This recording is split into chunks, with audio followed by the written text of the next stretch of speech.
Сайн байцгаана уу намайг Гинхтайм гэдэг. Өнөөдөр би та бүхэндээ бидний ярихаас зайлсхийдэг хамгийн эмзэг сэдвүүдийн нэг болох эвдэрлийн талаар мөн биднэрт шийдэл болж өгдөг эвдэрлийг засварлах засварын хувилбаруудыг хэрхэн оновчтой зөв сонгох талаар ярьж болно.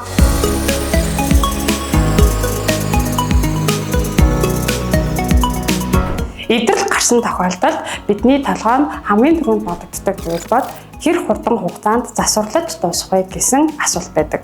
Гэтэл засварын хугацаанд эвдэрлийн нөхцөл байдал, цар хүрээ, хүн хүчний нөөц болцоо зэрэг зүйлээр шалтгаалan бидний бодож төлөвлөж байснаас урт хугацаанд сунжирч үргэлжлэх тохиолдлууд бий. Тэгвэл гарч болох эвдэрлээс урдчлан сэргийлэх боломжтой бөгөөд биднэрт байгаа дата мэдээлэлээс харахад гарч болох эвдэрлийн 90% нь урдчлан таамаглах боломжтой байдаг буюу таны техник өөр дээрээ гарч байгаа асуудал эвдэрч болох эвдэрлийнхаа талаар тантай ярилцаж байдаг гэсэн үг юм аа. Эвдэрлийн дараах зардал нь эвдэрлийн өмнөх зардалтай харьцуулахад өртгийн хувьд 2.5 дахин өндөр байдаг. Тэгэхээр төлөвлөгдөөгүй гинтийн эвдэрэл болон сул зохицолтоос урьдчилан сэргийлэхийн тулд таны хийж болох хамгийн ухаалаг алхам болвол өөрийн техникийн нөхцөл байдал, санхүүгийн боломж, мөн цаг хугацаанд тохируулсан засварын хувилбаруудыг сонгож урт хугацааны төлөвлөлтөндөө анхаарах явдал юм аа. Та өөрт тохирох засварын хувилбарыг сонгохдоо эдгээр дөрвөн хүчин зүйлийг харгалзан үзэх шаардлагатай. Нэгдүгээр техникийн насжилт. Таны техникийн одоогийн хүсэн байгаа моцог буюу насжилт нь тухайн техникийн одоогийн зах зээлийн ханшийг тодорхойлж байдаг. Хэрэг та техникээ хангалттай урт хугацаанд ашигласан одоогийн насжилт нь хэд өндөр, цаашдаа урт хугацаанд ашиглах эзэмших төлөвлөгөөгүй зарж бодлуулахаар төлөвлөсөн байгаа бол томоохон засварт их хэмжээний хөрөнгө оруулалт хийгээд хэрэггүй гэсэн үг юм аа. Учир нь тухайн техникийн насжилт хэд өндөр учраас та засварт оруулсан хөрөнгө оруулалтаа богино хугацаанд нөхөх боломжгүй буюу тухайн техникийг урт хугацаанд эзэмшиж бүтээмж гаргах хугацаа богино үлдсэн гэсэн үг юм аа. Харин эсвэргээрээ таны техникийн насжилт хэвийн цаашид та урт хугацаанд эзэмшиж ашиглахаар төлөвлөж байгаа бол CAT дийлрийн зүгээс моцагийг тэгрүү ухраад шинэ мэт болгодог засварын хувилбаруудыг санал болгодог. Хоёрт нь техникийн ашиглалт. Та өөрт тохирсон засварын хувилбарыг сонгохдоо өөрийнхөө техникийн ашиглалтын түвшинг харгалзаж үзээрэй. Техник эзэмшигч бүрийн засвар үйлчилгээний зуршил өөр, бизнесийн онцлогоос хамаарч ажлын нөхцөлч бүр өөр байдаг.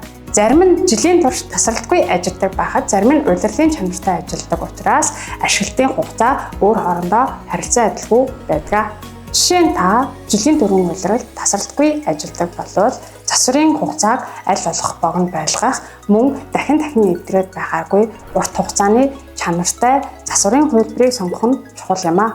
Хэрэг та улирлын чанартай бизнес эрхэлдэг болвол өвлийн сул зогсолтын үеэр томоохон засваруудаа хийж эд ажлын үеэр гарч болох сул зогсолт болон эвдэрлээс сэргийлж болох юм аа. 3 дугаар таны санхүүгийн боломж. Бид аливаа засварын хувилбарыг сонгох шийдвэр гаргахдаа юун төрөнд засварын үн хэд билээ, өнөөгийн бидний санхүүгийн боломж болцоо ямар байгаа вэ? Мөн цаашлаад бидний мөнгөн урсгал зөв зүйл рүү урсаж байна уу гэх мэт асуудлуудтай тулгардаг. Та бидэнтэй хамтран ажиллахаасаа өмнө CAT-ийн дийлрүүд хэд өндөр үнэтэй мөн олон төрлийн засварын хувилбарууд санал болгодгоо гэсэн бодолтой явдгийн бишээ.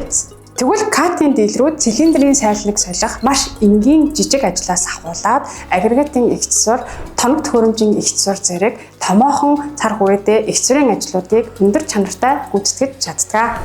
Хэрэг та тухайн эвдэрлийг өөрөө засварлах бүрэн хүчин чадалтай болвол CAT дийлрийн зүгээс тухайн эвдэрлийг засварлах сэлбэг болон их засварын багцыг санал болгодог. Үүнээс гадна баталгаагүй засварын хувилбар сонгосноор эвдэрэл дахин гарч мөнгө болон санхүүгийн хувьд ихээхэн хохирол амсах тохиолдол бодит амьдрал дээр олон гардаг.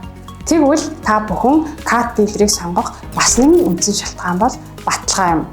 CAT-ийн бүх сэлбэг үйлдвэрээс 12 сарын баталгаат хугацаатай нийлүүлэгддэг бол агрегат засвар дээр бид засварын түвшингээс хамаарал 8-аас 12 сар 4,000-аас 6,000 хүртэлх моцагийн баталгаа олгодог. Тиймээс бид хийж байгаа засвар бүрдээ 100% итгэлтэй байдаг.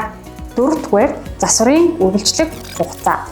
Таны гол бүтээлийн техник гинтийн эвдрэл гарч сул зогсолт үүсвэл түүний таны бизнест үзүүлэх нөлөө асар өндөр учраас богино хугацаанд засварлалд ажилтан гаргах нь хамгийн чухал асуудал болдог. Засварын үргэлжлэх хугацаанд нөлөөлж болох хэд хэдэн хүчин зүйл байдаг. Жишээ нь эвдэрлийн нөхцөл байдал, цар хүрээ, мөн сэлбэгийн бэлэн байдал, харин хамгийн сүүлд нь харилцагч таны оролцоо хамгийн чухал байдаг юм а. Хэрв та бидэнтэй засварын төлөвлөгөөгөө хуваалцвал бид ажлын дараалтаа оруулж сэлбэгийн бэлэн байдлыг ханган засварлалт дуусах хугацааг яг таг төлөвлөж өгөх боломжтой.